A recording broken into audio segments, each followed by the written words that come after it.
This is English shorthand dictation number 40 and the dictation speed is 140 words per minute. Ready? Start. Honorable Chairperson, this august house is aware of the importance of Sabarimala temple. The festival season has already started at Sabarimala temple. Every day, lakhs and lakhs of devotees are coming to Sabarimala for a darshan of the deity. However, Sabarimala temple is facing a lot of problems and the house is also very much aware of that.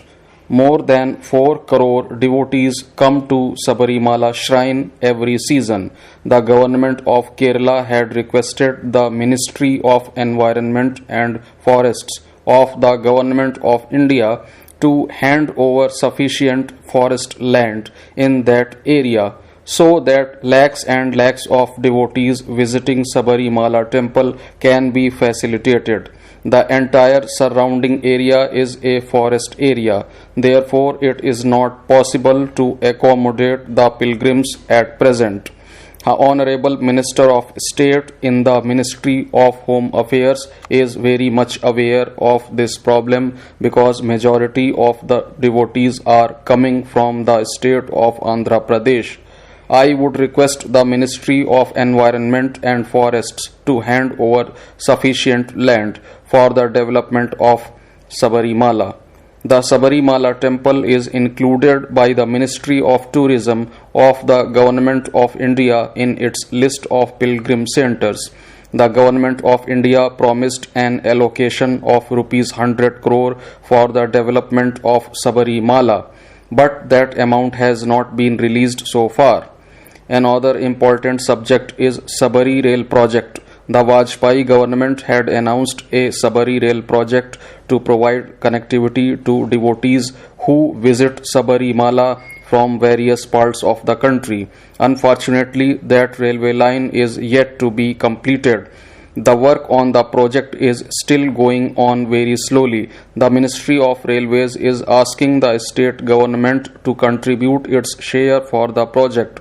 The state government of Kerala is facing severe financial crisis. How can Kerala contribute for the project? When the project was announced, it was decided that the full amount of the expenditure will be borne by the Ministry of Railways. Now the Ministry of Railways has changed its stand. The Ministry of Railways is asking the state government to contribute its share for the Sabari Rail project. Another issue is regarding Sabarimala air connectivity. I would request the union government to set up an airport in central Travancore area to provide air connectivity to Sabarimala. I would also like to mention Pamba River. It is a holy river just like Ganga. Around 4 crore devotees come and take bath in Pamba river before going to the shrine. So the water of Pamba river gets polluted and contaminated. There is no scheme for cleaning Pamba river. I would request the union government to implement Pamba action plan.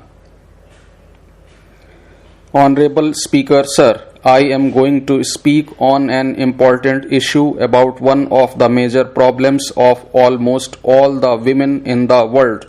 The role of women in this world is so diverse and multifunctional that they are subject to accept a new kind of responsibility every now and then. According to the census of 2011, the urban and metropolitan population of women in Chennai was almost 43 lakhs, which would have definitely increased many-fold by now. We are proud multitaskers, but the amount of pressure we undergo when we need to balance our home and career is so acute that most of the women fall prey to depression. Mental health is one of the major problems faced by women all over the world. Talking about it openly is still considered a taboo. Therefore, I would like to suggest the government to establish counseling centers or welfare centers under the Nirbhaya Fund and the one-stop centers to attend to the mental well-being of women as well by appointing a full-time psychologist using the remaining funds allocated. According to the official data, states and union territories have utilized less than 20% of the budget allocated to them under the Nirbhaya Fund for the safety of women by the central government between 2015 and 2018.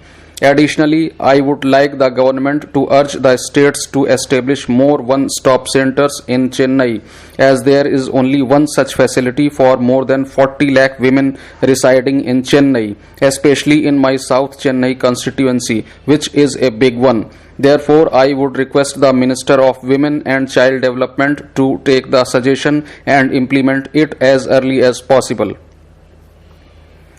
Honorable Speaker Sir, my Lok Sabha constituency of Rana Ghat lies on India-Bangladesh border. As it is a border area, smuggling, cattle trafficking and drug peddling used to be a regular affair.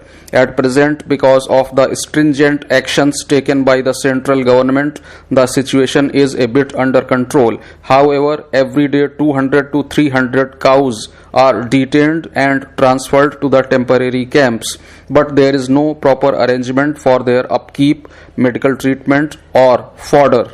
As a result, on an average, 15 to 20 cows die daily. Moreover, the farmers also face difficulties in performing agricultural activities on the cultivable land on the other side of the barbed wire fencing. These are the two major problems regarding which I had a talk with the state government, but the issues could not be solved.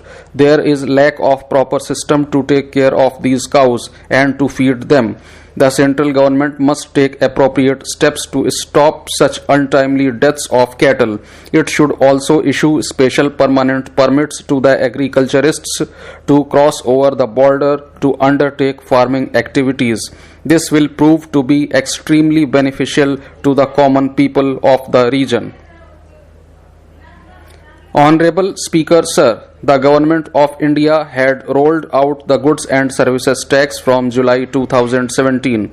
The GST on all essential items like food grains, pulses, vegetables and milk have been fixed at zero. After food, clothing and shelter, insurance protection is an important need of the people. As such, encouragement of savings by giving tax incentives on insurance schemes is highly considerable. This will help in greater insurance penetration in the country. The insurance not only provides the necessary financial security to the family of the policy holder in case of untimely death of the policy holder, but also helps the government in investing the long-term savings of the people in nation building. At present, the GST on term insurance, the GST on health insurance and the GST on insurance products have been fixed at 18%. The GST on new business premiums, the GST on single premium for life and the GST on pension products have been fixed at 4.5%. A GST of 2.25% is fixed for renewal premiums. Lastly, a GST of 18% is fixed on single premium annuity. Imposing GST on life insurance products and premiums will be burdensome and also a huge disincentive for savings. On behalf of a large number of policy holders all over India, I would request the Honorable Finance Minister to exempt insurance policies from GST. Sir, it has come to light recently that a large quantity of paddy is being procured fictitiously by the rice millers in Haryana. The total estimated production of paddy in Haryana is 58 lakh metric tons. Out of this, more than 50% is basmati, and basmati is not procured by the government. Against this procurable 25 lakh metric tons of estimated paddy production, more than 64 lakh metric tons of paddy has already been procured. Quite a lot of paddy from neighboring states finds its way to Haryana mandis. But what is really disturbing is that a large quantity of this paddy is actually rice siphoned off from the public distribution system of the consuming states and is then plowed back to the Food Corporation of India as custom milled rice. The state government of Haryana has already ordered a comprehensive investigation into the matter. However, I would urge the Minister of Food and Public Distribution to act on this issue in a decisive manner by having an independent investigation, preferably by a third party, as it is ultimately the Food Corporation of India which is paying for all these procurements. The Food Corporation of India should also devise a sound mechanism to ensure that there is no recurrence of such organized graft in the name of farmers. Also, the Ministry of Food and Public Distribution needs to take up the matter with the consuming states from where the PDS rice meant for the poor is being siphoned off in bulk quantities and being sold back again to Food Corporation of India as custom milled rice.